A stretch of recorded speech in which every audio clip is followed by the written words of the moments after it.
Safety first. The main part of that show, the centrepiece of that show, was coming out to my family, and particularly my mum, because my mum is very funny. She lives a comedy better than I could ever write it. Because her response to me coming out, when I first told her that I was a little bit lesbian, baby steps, her response was this. She's just going, "Oh, Hannah. Why did you have to tell me that?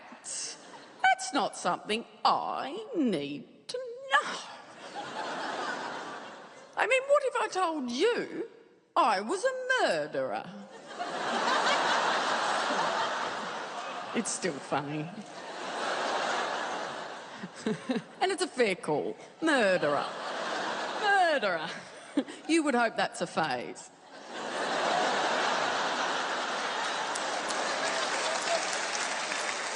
Still jokes. But I reckon I've been slacking off in recent years with my lesbian content. I don't think I've been representing my people as much as I should be. You know, last year, my grandma asked me if I had a boyfriend.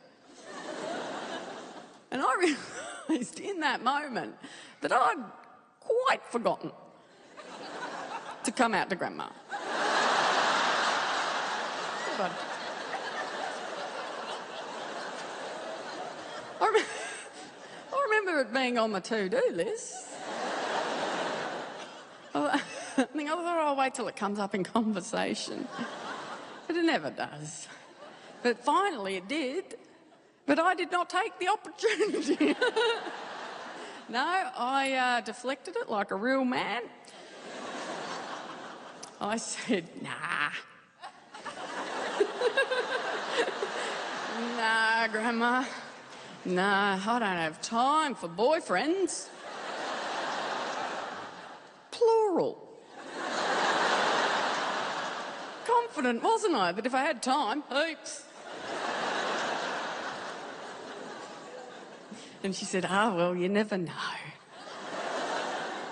One day you might just walk around the corner and there he'll be. Mr. Right, she called him. And I have been approaching every corner with caution since then. No offence to Mr. Right if you are out there, but you're also Mr. Very, very too late.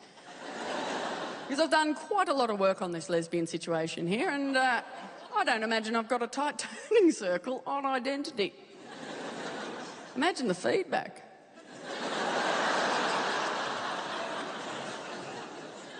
Not enough lesbian content. Do you know what I reckon my problem is? I don't lesbian enough. Not in the scheme of my existence. Not a lot. I mean, I keep my hand in.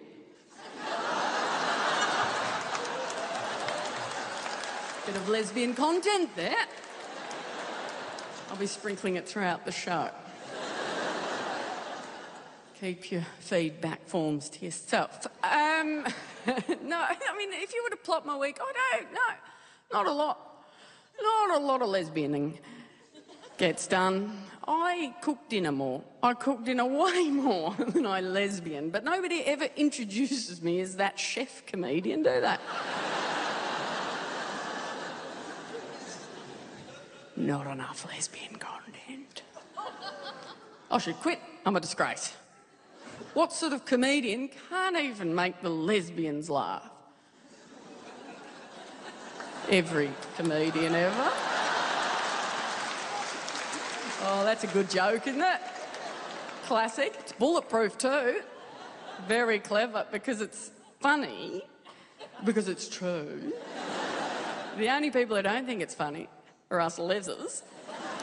But we've got to laugh, because if we don't, proves the point. Checkmate. Very clever joke.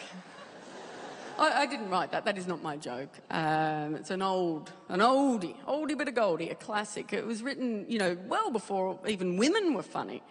And back then, in the good old days, lesbian meant something different than it does now. Back then, lesbian wasn't about sexuality. A lesbian was just any woman not laughing at a man. Why aren't you laughing? What are you, some kind of lesbian? Classic. God, you gotta laugh, you gotta lighten up. Oh, stop taking everything so seriously. Fucking learn to take a joke. You need to lighten up. Tell you what you need to lighten up. I tell you what you need a good dicking. Get a cock up, you drink some juice. You gotta... Actual advice? It's counterproductive. I do think I have to quit comedy, though. And seriously, and it's probably not the forum to make such an announcement, is it? In the middle of a comedy show, but I have been questioning, you know, this whole comedy thing. I don't feel very comfortable in it anymore. You know, for the past year I've been questioning it and reassessing, and I think it's healthy for an adult human to take stock, pause, and reassess. And when I first started doing the comedy over a decade ago, my favourite comedian was Bill Cosby. There you go. It's very healthy to reassess, isn't it? And I've built a career out of self-deprecating humour. That's what I've built my career on. And I don't want to do that anymore. Because do you understand? Do you understand what self-deprecation means when it comes from somebody who already exists in the margins? It's not humility. It's humiliation. I put myself down in order to speak, in order to seek permission to speak. And I simply will not do that anymore, not to myself or anybody who identifies with me.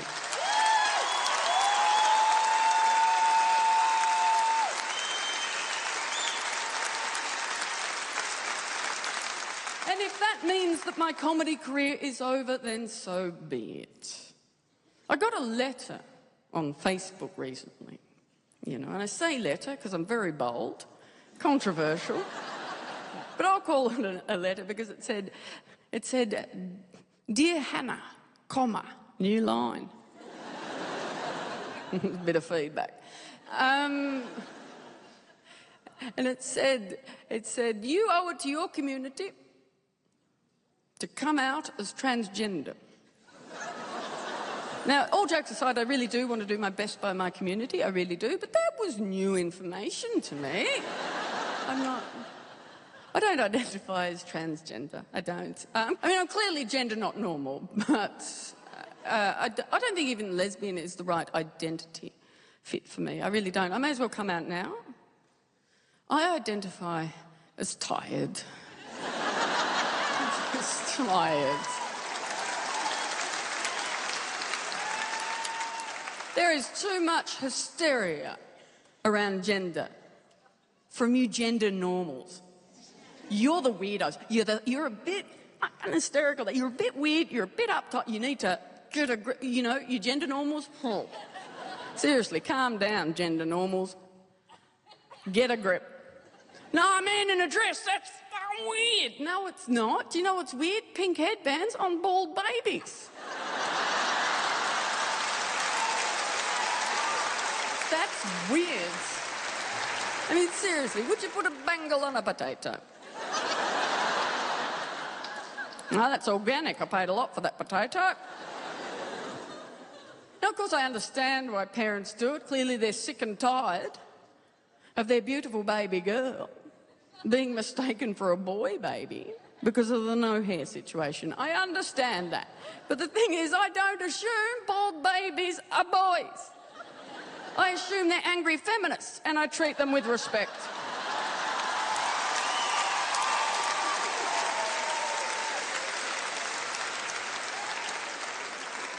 How about this?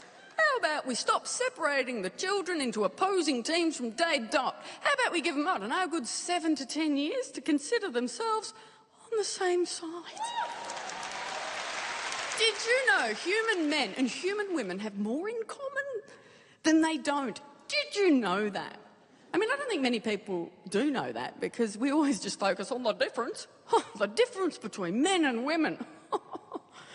Oh, they're very different. Nah, dogs are heaps differenter. So, no, they're very different. Men and women are very different. We're from different planets. Men are from Mars and women are for his penis. Here's an idea. I think we should get rid of pink and give all the babies blue. I've thought about this, and it's not because of that blue is a masculine colour, because that is false. I love it that people go, blue, yeah, blue is a very masculine colour. Yep. Yeah, very reliable, very rational colour, blue. Yeah, you can trust blue. Oh, that's why we've got it on flags. Yeah, a lot of blue on flags. Navy blue, everyone trusts a boat. Blue, if anything, is a feminine colour. It really is full of contradictions. Do you know blue is a cold colour? It's on the cold end of the spectrum, but the hottest part of the flame, blue. If you're feeling blue, you're sad. But optimism, blue skies ahead. Make up your mind. A blueprint is a plan, but if something happens that's not on the plan, where does that come from? Out of the blue! Oh. Blue's a wonderful colour to start life with. There's room for every kind of human in blue. There's a whole spectrum, because blue doesn't demand action like all the other colours. Hey, think about this. You're stuck in traffic and the lights turn blue. Less road rage, people, less road rage. More accidents, ironically enough.